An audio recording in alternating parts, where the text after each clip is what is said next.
Mobile phone کا فتنہ ہے، انٹرنیٹ کا فتنہ ہے، سوشل میڈیا کا فتنہ ہے۔ اگر اولاد کی تربیت ہم چاہتے ہیں تو اپنے گھروں میں بالخصوص سوشل میڈیا سے خبردار رہیے۔ تیرے رسول نے کہا دوست کے دین پر انسان ہوتا ہے، لیکن آج جو دوستی ہے ناظرین اکرام جسموں کے ساتھ نہیں ہے، ہر دوست ہمارے سامنے نہیں ہے، اب دوستیاں آن لائن ہیں، قنوات پر، الگ الگ چینلز پر، الگ الگ پلیٹ فارم سے لوگ ہمارے ساتھ جڑے ہیں، دوستیاں ہیں ہماری۔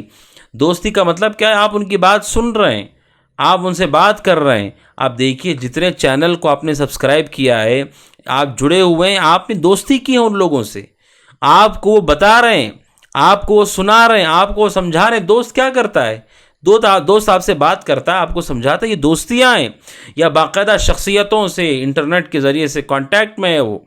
تو موبائل فون کے فتنے سے آگاہ رہیے، دور جدید کا خطرناک فتنہ ہے۔ بلکہ شیخ عبدالرزاق البدر حفظہ اللہ کہتے ہیں آدم علیہ السلام سے لے کر آج تک انسانوں نے موبائل فون کی طرح کوئی فتنہ نہیں دیکھا۔ قدیم زمانے میں کبھی ہم سے پہلے لوگ جو دنیا سے گئے انہوں نے موبائل فون انٹرنیٹ کی طرح کوئی فتنہ اپنی زندگیوں میں نہیں دیکھا کہ برائی پوری کی پوری آپ کے ہاتھ میں ایک ٹکڑے کے اندر موجود ہے، جیسے گویا کاغذ کا ایک ٹکڑا ہے، ٹکڑا بولتا نہیں ہے لیکن ایسا سامان ہمارے پاس ہے، ایک گلاس کی مانند اس کا سائز اور حجم ہوتا ہے، لیکن وہ بول رہا ہے، دکھا رہا ہے، سمجھا رہا ہے، آپ جو چاہ رہے ہیں اسے پوچھ رہے ہیں، آپ سے بات کر پا رہا ہے۔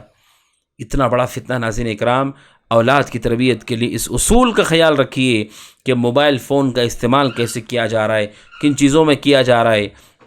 اسی لیے اہل علم سے پوچھا گیا کہ کیا کوئی آدمی اپنے اولاد کی موبائل فون کو چیک کر سکتا ہے، موبائل فون دیکھ سکتا ہے؟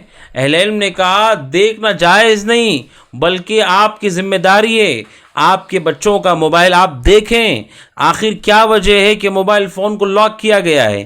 ایسی کیا چیز موبائل فون کے اندر ہے کہ اسے بند کیا جا رہا ہے؟ کیا حاجت ہے اس کی؟ ایک لڑکی ایسی جس کی شادی نہیں ہوئی، ایک لڑکا ایسا جس کی شادی نہیں ہوئی، آخر کیوں اپنے فون کو کسی کو دینے کے لیے تیار نہیں ہے؟ آخر کیا ہے ایسے اس فون کے اندر؟ یہ آپ کی ذمہ داری ہے۔ بعض لوگ کہتے ہیں جاسوسی نے آپ کے اوپر فرض ہے۔ یہ اہل علم سے شیخ صالح فوزان سے پوچھا گیا کہ اپنے بچوں کا موبائل فون چیک کرنا کیسا؟ انہوں نے کہا تمہیں چیک کرنا ہوگا، اللہ نے تمہیں ذمہ داری دی ہے، تمہارے گھر کے اندر گناہ چل رہا ہے اور آپ آنکھیں بند کر لو کہو جاسوسی؟ آپ کے گھر کے اندر ہے وہ، آپ کے ذمے ہے وہ، دیکھو کہ وہ کس سے بات کر رہا ہے۔ موبائل فون لے جا کر کے کونوں میں، یہاں وہ چھت کے اوپر جا کے بات کر رہا ہے۔ ایسی کیا بات ہے دوست سے جو جا کر کے چھپ کر کے بات کرنی پڑ رہی ہے اس کو؟ لڑکیوں کیوں چھپ کر کے بات کر رہی ہے؟ اپنے گھر کے کونے میں، کبھی چھت پر جا کر کے بات کر رہی ہے۔ موبائل فون کا خیال کہ اس کے ذریعے سے بہت بڑے بڑے فتنے گھر میں آتے ہیں اور بے حیائی، فسق و فجور داخل ہوتا ہے۔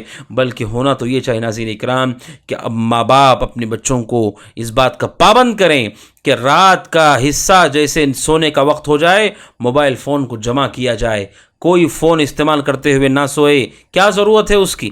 آپ سوچئے صبح انہیں اپنے کام پر نکلنا ہے، آخر ان کے بستروں میں موبائل کی کیا ضرورت ہے، کیا حاجت ہے؟ اس کے ذریعے سے گناہ داخل ہوتے ہیں، فسق و فجور داخل ہوتا ہے۔ لیکن طریقہ اسلوب اچھا ہو، خیر کے ساتھ ہو، بہترین ہو، نرمی کے ساتھ ہو۔ ایسا نہیں کہ آدمی بالکل سخت ہو کر کے ان کے اوپر مسلط ہو جائے، نہیں، اچھے اسلوب کے ساتھ گھر کے اندر قواعد ہوں، قوانین ہوں جس کی پابندی ہونا چاہیے۔ اہل علم اپنے گھروں کے اندر ان قوانین اور قواعد کا خیال کیا کرتے ہیں کہ ہمارے گھروں میں فتنوں کو ہم کھلا چھوڑ دیں کہ رات بھر بیٹا موبائل استعمال کر رہا ہے، ماں باپ دیکھ کر کے خاموش ہیں، بیٹی موبائل چلا رہی ہے، ماں باپ دیکھ رہے ہیں کہ اپنے کمرے موبائل چلا رہی ہے، دیکھ کر خاموش ہیں۔ کیا ضرورت ہے اس کی؟ کیا حاجت ہے اس کی؟ اسی کے ذریعے سے فتنہ داخل ہو رہے ہیں، اس کا برین واش ہو رہا ہے، اس کی تربیت ہو رہی ہے ان فلموں سے، ان گانوں سے، اور نہ جانے اور کیا کیا چیزیں ہیں جسے وہ دیکھ رہی ہے یا دیکھ رہا ہے، اس کی تربیت ہو رہی ہے۔ موبائل فون کا فتنہ، اس کے بارے میں چوکنا رہیے۔ نعوذ باللہ کتنے ایسے لوگ ہیں جو توحید پرست ہیں، سنت کے متبع ہیں، لیکن ان کی اولاد مرتد ہو گئی، دین سے مرتد ہو گئی، کافر ہو گئی اولاد ان کی۔ کس وجہ سے؟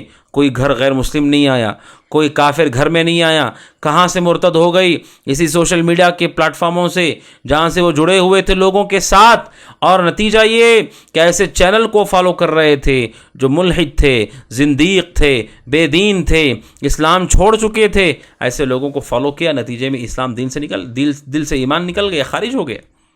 نعوذ باللہ، یہ بہت بڑا خطرناک معاملہ ناظرین اکرام موبائل فون کا،